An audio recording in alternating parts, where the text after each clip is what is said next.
अस्सलाम वालेकुम गाइस, मेरा नाम है जुनैद इकबाल और देख रहे हैं डेव कोड। उम्मीद है आप सब लोग खैरियत से होंगे। आज हम देखेंगे कि डार्ट प्रोग्रामिंग लैंग्वेज क्या है और इसमें कौन कौन से फंक्शनैलिटीज़ हैं। और dart programming language object oriented है नहीं है, और इसमें जो है ना बेसिक चीज़ें जो भी हैं डार्ट के बारे में।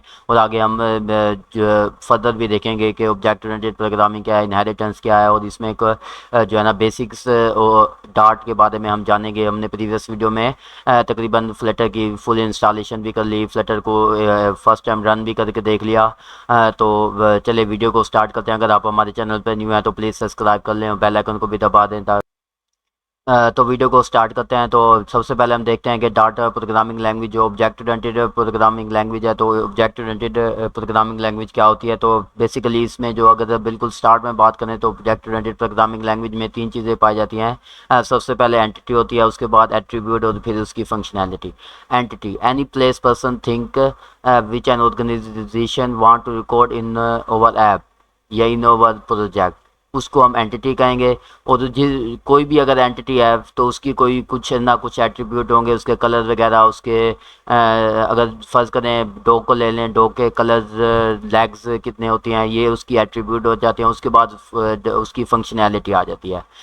तो ऑब्जेक्ट ओरिएंटेड प्रोग्रामिंग में मोस्टली यही चीज़ें हम यूज़ करते हैं कि हम जो है ना एक एंटिटी आ जाती है, फिर उसके एट्रीब्यूट आ जाते हैं, फिर उसको जो है ना हमारे पास क्या आ जाते हैं के फंक्शंस आ जाते हैं। अब एंटिटी को हम जो है ना ऑब्जेक्ट ओरिएंटेड में लेके जाएं तो हम एंटिटी को क्लास कह देते हैं। टीचर की क्लास होगी, स्टूडेंट की क्लास होगी, डॉग की क्लास होगी। उसके बाद वेरिएबल आ जाएंगे जो हमारे एट्रीब्यूट हो जाएंगे। वेरिएबल में उस वो क्या वेरिएबल में जो है ना उसका कलर हो गया, उसके लेग्स कितने हो गए, उसके टेल होगी, उसका टेल का कलर हो गया, और आइज़ होगी। ये जो है ना एट्रीब्यूट में आ जाएंगे। उसके बाद आ जाएंगी फंक्शनैलिटीज़ में हम इसे फंक्शन भी कहते हैं, मेथड भी कहते हैं। तो इसमें जो है ना वो चलता है, वो खाता है, वो पीता है, इसमें से ये सारी जो है ना इसकी फंक्शनैलिटीज़ आ जाएंगी। तो ये बेसिकली इसी पे जो है ना ऑब्जेक्ट ओरिएंटेड प्रोग्रामिंग लैंग्वेज जो है ना अब है, और इसी को हम आगे फर्दर देखेंगे। आगे हम जाके अगर इनहेरिटेंस की भी अगर मैं बात करूँ तो यही क्लासेस होंगी, लेकिन हम एक क्लास को दूसरी क्लास में एक्सटेंड कर रहे होंगे, एक ही प्रॉपर्टी दूसरी में आ रही होगी। और इसी बेसिक कंसेप्ट को ही आगे जो है ना फर्दर जो है ना एक्सटेंड किया जाता है ऑब्जेक्ट ओरिएंटेड प्रोग्रामिंग में। और आगे हम देखते हैं, आगे हम फर्दर भी देखेंगे। और प्राइमरी और हम डेवलप बाय गूगल क्योंकि बेसिकली फ्लटर भी गूगल ने डेवलप किया, और डार्ट प्रोग्रामिंग लैंग्वेज भी बेसिकली डार्ट प्रोग्रामिंग लैंग्वेज जो है वो फ्लटर की ही बेसिस पे बनाई गई है, बहुत फास्ट। और जो कि हमारे पास जो है ना फ्लटर को की डेवलपमेंट को बहुत ही खासा इम्प्रूव करती है।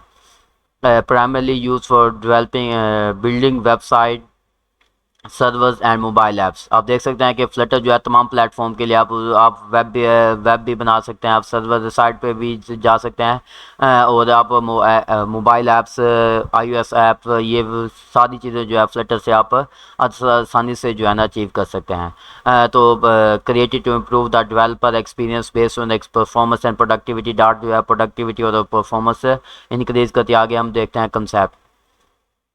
तो कंसेप्ट में सबसे पहले ये आ जाता है कि जो है ना dart programming language everything is object. Dart programming language में हर चीज़ जो है ऑब्जेक्ट है। लेकिन अगर हम बेसिकली पहले वाली देखें जावा, जी सी शार्प, उसमें जो डाटा टाइप्स हैं, डाटा टाइप्स के बाद जैसे इंट हो गया, इंट ऑब्जेक्ट नहीं है। इंट एक डाटा टाइप है जो कि स्टैक में जाता है। ऑब्जेक्ट वो चीज़ होती है जो कि हीप में जाती है। अगर आप डाटा स्ट्रक्चर्स की बात करें तो उसमें स्टैक और हीप का कंसेप्ट आ जाता है। तो इंटीजर्स जो है वो इंटीजर्स की जो वैल्यूज़ होती है वो सेट होती हैं। वो इन जावा में इंटीजर जो है वो स्टैक में जाते हैं, होता है जो है ना स्टैक। लेकिन डार्ट प्रोग्रामिंग लैंग्वेज में ऐसा नहीं है। हर चीज़ जो है ऑब्जेक्ट है, चाहे वो डाटा टाइप आप डिफाइन कर रहे हैं, चाहे आप क्लास बना रहे हैं, चाहे आप जो चीज़ मर्जी रख रहे हैं, वो एक ऑब्जेक्ट है। तो उसने एज अ बिहेव करना है ऑब्जेक्ट। इसमें कोई डाटा टाइप जो है वो जो भी आप करेंगे उसमें वो एज अ ऑब्जेक्ट की ही फंक्शनैलिटीज़ बिहेव करेगा।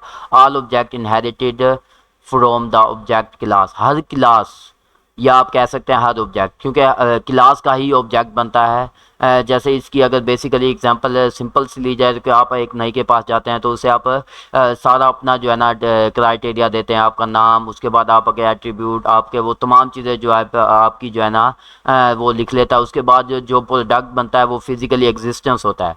अगर and the physical existence of a class is called object. अगर ऑब्जेक्ट की तारीफ देखी जाए तो physical existence of any class या any entity is called object. तो किसी भी चीज़ का फिजिकल एग्जिस्टेंस जो है वो ऑब्जेक्ट कहलाता है। क्लास का क्लास है उसका जब हम फिजिकल जब वो रन करके हम जो है वो आते हैं तो उसका ऑब्जेक्ट बन जाता है। ऑब्जेक्ट जो है वो अब उसका जो है ना एग्जिस्टेंस होगी वो मेमोरी में जगह लेगा ऑब्जेक्ट। क्लास एक टेम्पलेट है। अगर हम क्लास की तारीफ करें तो the template of an object is called class.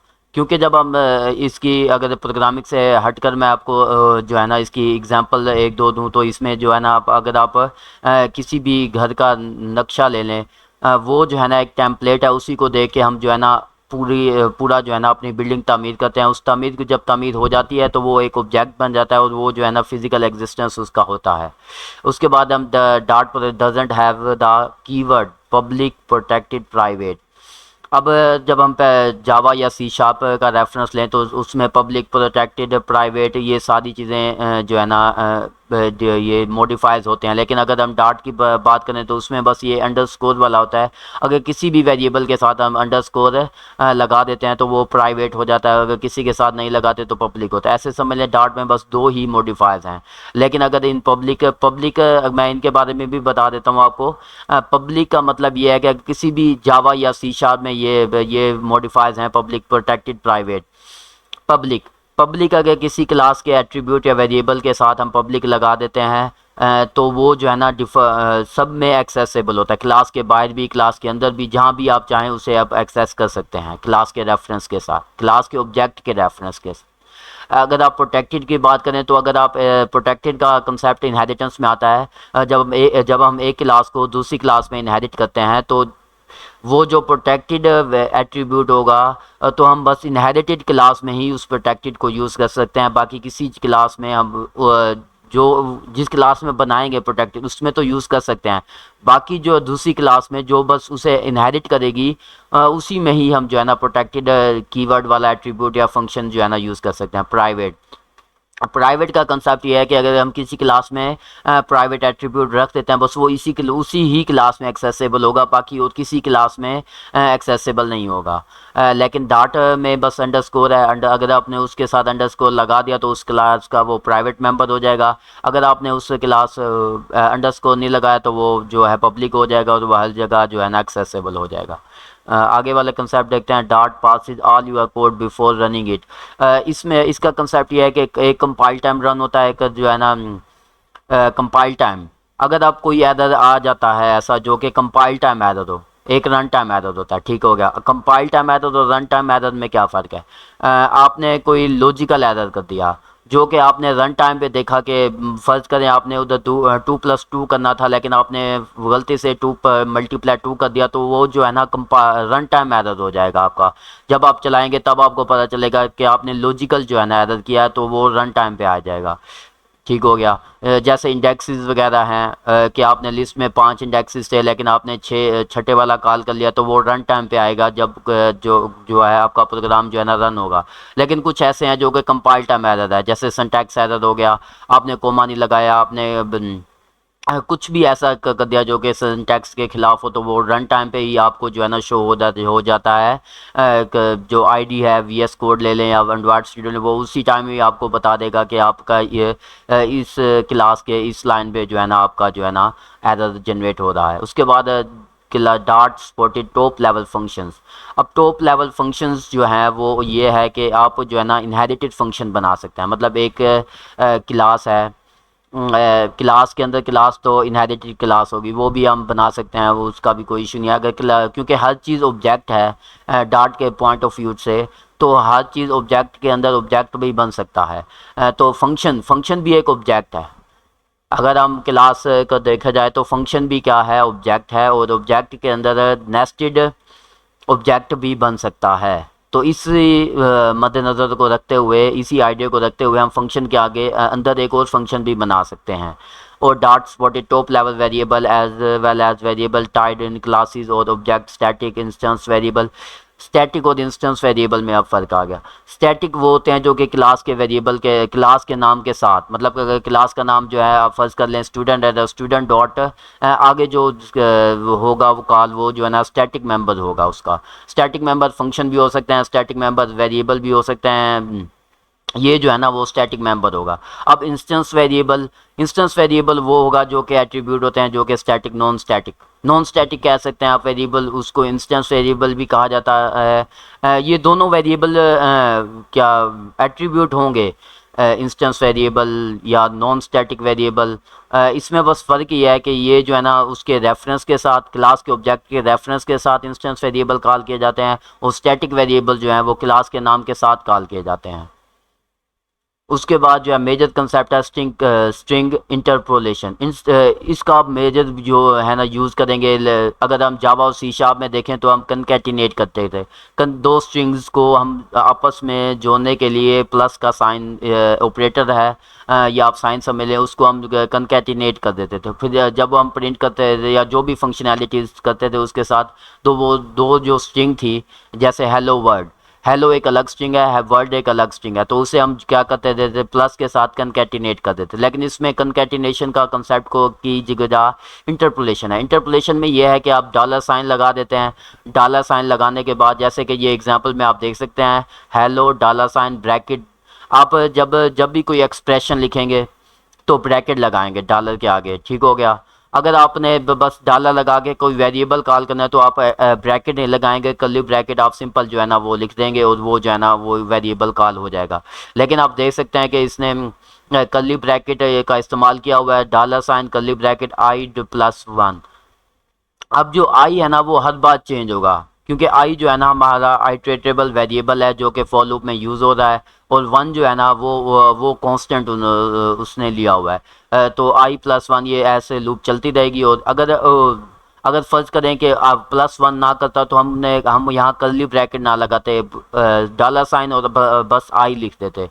तो कर्ली ब्रैकेट वहाँ लगाते हैं जहाँ हमने कोई एक्सप्रेशन हो, कोई बड़ी वैल्यू हो, जैसे कि फ़र्ज़ करें किसी स्टैटिक मेंबर को हम जो है ना कॉल कर रहे हैं। तो स्टूडेंट डॉट नेम, अब जो स्टूडेंट है वो क्लास का नाम है, डॉट के आगे जो है ना नेम जो है ना उसका कोई भी नेम आप वेरिएबल को कॉल कर रहे हैं, ठीक हो गया। तब भी हम जो है ना वो कर्ली ब्रैकेट का इस्तेमाल करेंगे। जब भी कोई एक वर्ड हो, जैसे कि वेरिएबल हमने ऊपर नेम फर्ज करें नेम ही जब हमारा है ना वेरिएबल है, डॉलर नेम आ जाएगा, बस कर्ली ब्रैकेट के लगाने की कोई ज़रूरत नहीं है इधर। उसके बाद हम कंपैरिजन वैसे मैंने सारा पीछे आपको बता दिया है जावा के साथ जावा सी शार्प। ये दो आपस में तकरीबन सेम ही लैंग्वेज है। जावा की बात कर लें या सी शार्प की बात कर लें, जो चीज़ जावा में है वो चीज़ ही आप देखेंगे मोस्टली जो है ना वो सी शार्प में, बस सिंटैक्स का फ़र्क है। लेकिन डार्ट इनके ऊपर है। डार्ट ऐसे समझ लें कि जहाँ पे कंसेप्ट इनके जावा और सी शार्प के ख़त्म होते हैं, डार्ट के उसी के आगे जो है ना फर्दर जो है ना शुरू हो जाते हैं। तकरीबन डार्ट लैंग्वेज जो है ना इन्हीं की तरह है। अगर किसी को ऊप के कंसेप्ट अच्छे हैं तो वो डार्ट को जो है ना आसानी जो है ना सीख सकता है। ऊप के कंसेप्ट मस्ट हैं हर प्लेटफॉर्म फ्रेमवर्क के लिए। मेरे हिसाब से ऊप का कंसेप्ट जो है ना बेस्ट मस्ट है कि आपको ऊप का कंसेप्ट आना चाहिए कि ऊप का कंसेप्ट क्या है, ऊप में क्लासेस क्या होती हैं, इनहेरिटेंस क्या होती है, इंटरपोलेशन क्या होती है। तो आपको ये चीज़ें जो है ना मस्ट है, ये आपको जो है ना आनी चाहिए। आज के उम्मीद है आपको ये लेक्चर जो है ना पसंद आया होगा। अगर आपको पसंद आया तो आप हमारे चैनल को प्लीज़ सब्सक्राइब कर लें। मिलते हैं नेक्स्ट वीडियो में। खुदा हाफिज़।